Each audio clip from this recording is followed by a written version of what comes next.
Hey there, I'm Lance and I'm a gamer. And I'm Sam and I'm a non-gamer. And we are Love to Hate, where we try to help gamers find great games to play with non-gamers. And today we're taking a look at Dice Treasures by creator José Navas.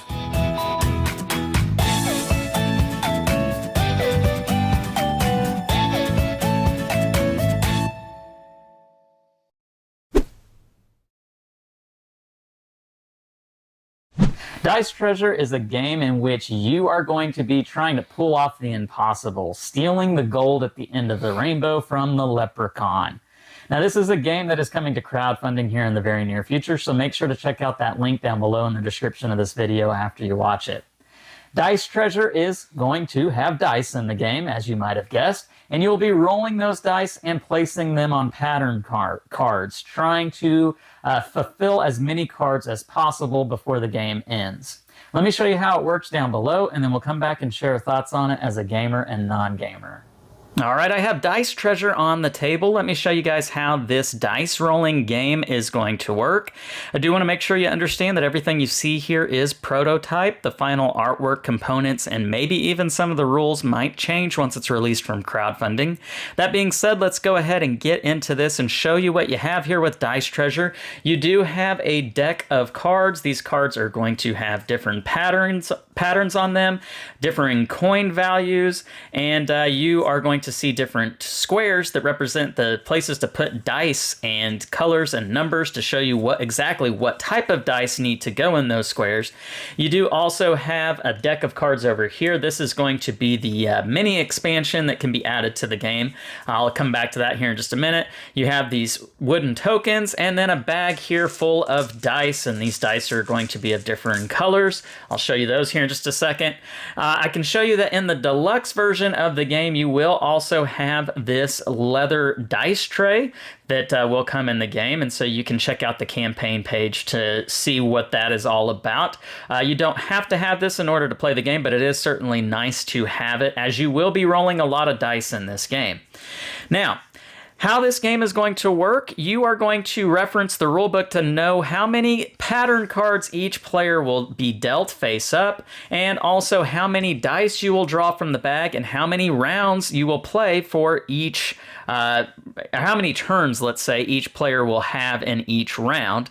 And that number of turns is also going to be how many times you draw dice out of the bag and how many dice you do draw. So you're going to have to reference the rulebook as those numbers change depending on how many players there are in the game.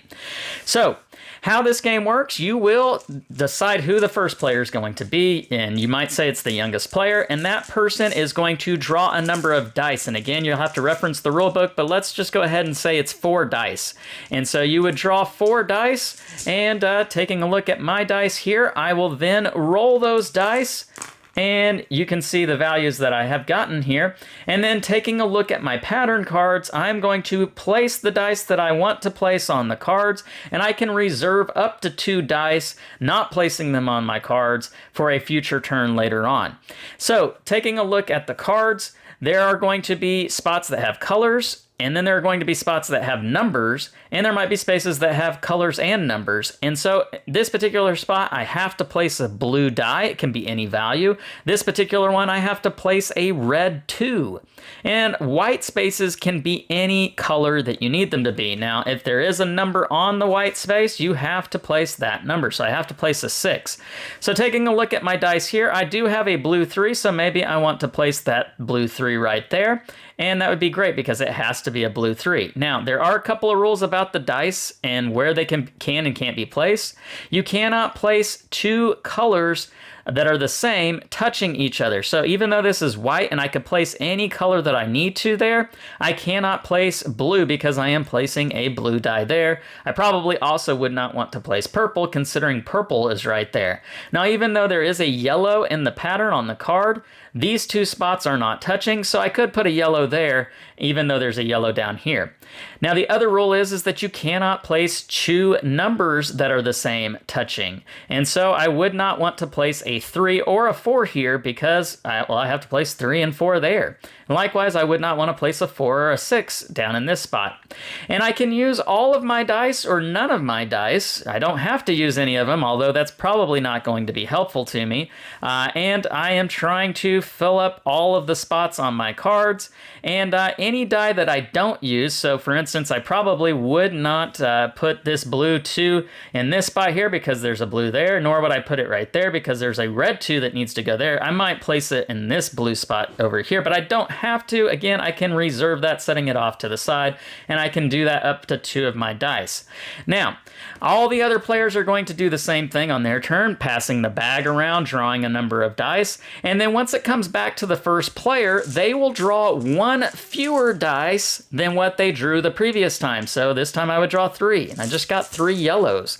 And I would do the same thing, rolling my dice, placing them out there, and if there were some that I didn't want to use, again, I could reserve 1 or 2 if I didn't have 1 already over here. But again, I can only have a maximum of 2, and if there are more than 2 dice that I can't use on my turn, so for instance, let's just say that I couldn't use any of these dice, then I would have to put in the middle the more than 2 that I can reserve, and then any other player can use these dice on their turn. So you are losing some of your dice if you can't use all of your dice eventually if you have more than 2.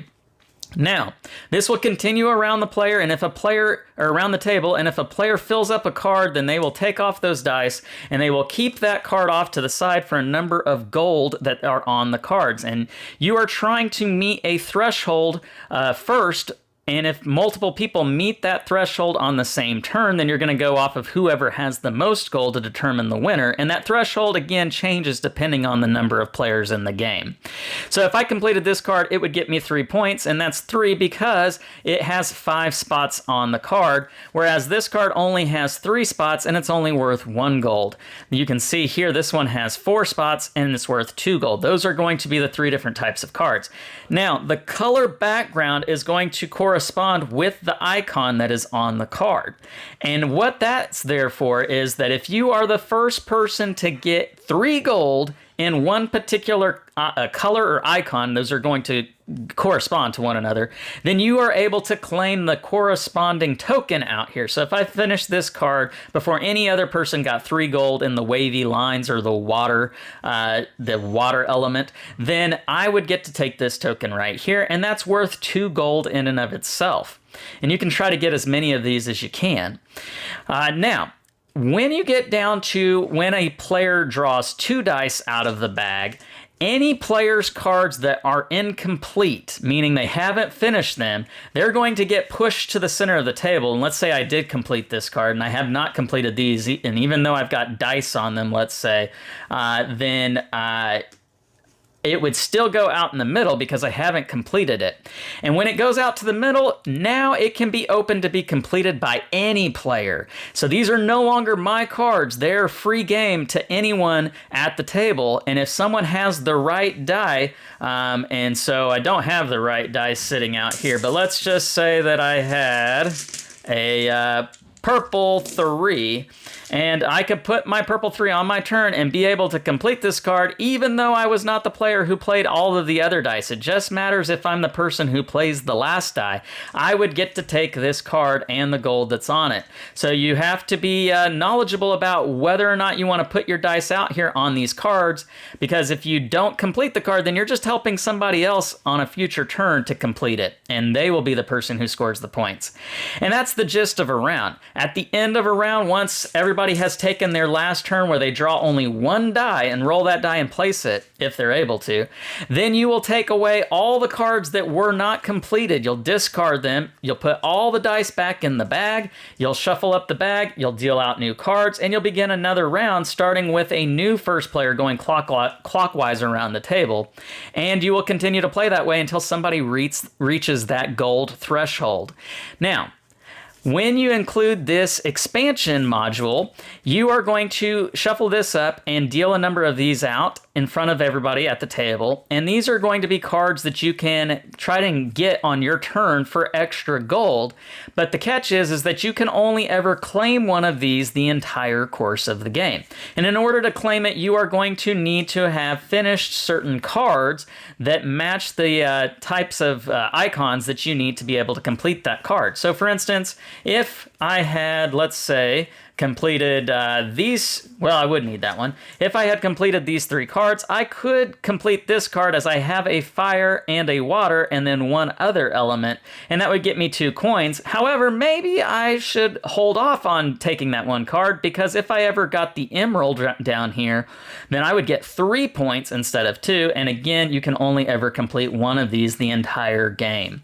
And that's the gist of Dice Treasure. Let's go back up top and share our thoughts on this one. And we're back, and now we're going to share our thoughts on Dice Treasure from a gamer and non-gamer's perspective.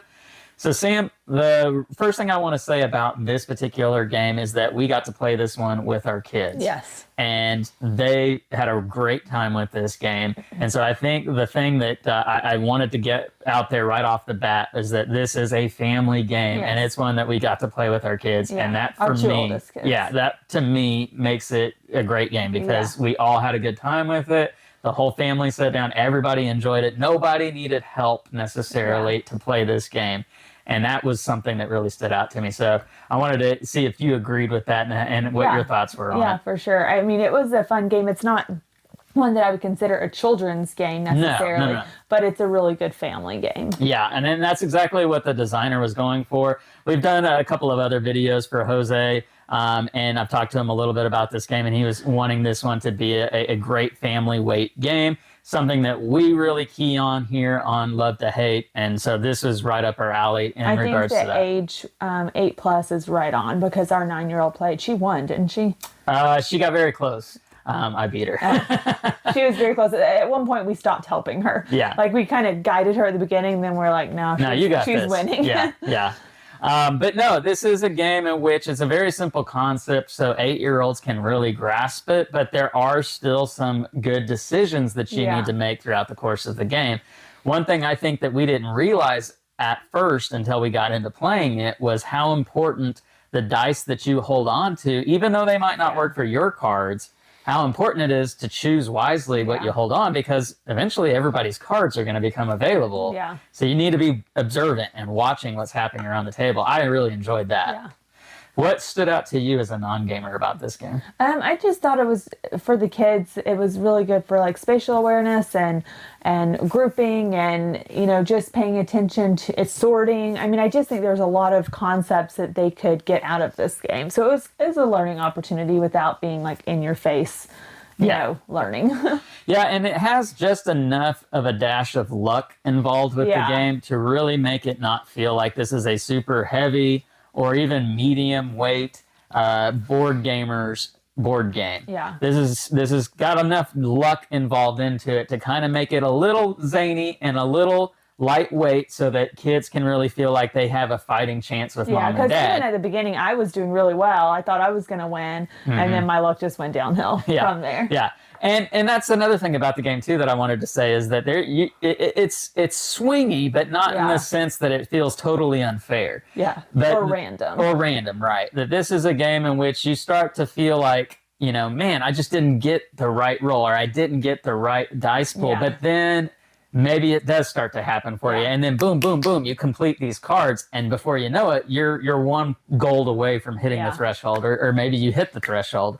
And it just sort of feels like the game can ramp up really quickly in this one. So I liked it. Lots to enjoy about this one. But again, I feel like the biggest thing for us was how much of a family weight game this game was. So the game is Dice Treasure. It is from designer José Navas. Like we've said, we've done some videos for him, and so we definitely wanted to check this one out because we enjoy all the games that he puts out. So it's running on crowdfunding, so make sure to check out that link down below in the description of this video and leave us some comments below. Make sure to like and subscribe and push that bell button so you get notifications of all our new content. I'm Lance. I'm Sam. And we are Love to Hate, where we try to bridge the gap between gamers and non-gamers. We'll catch you next time.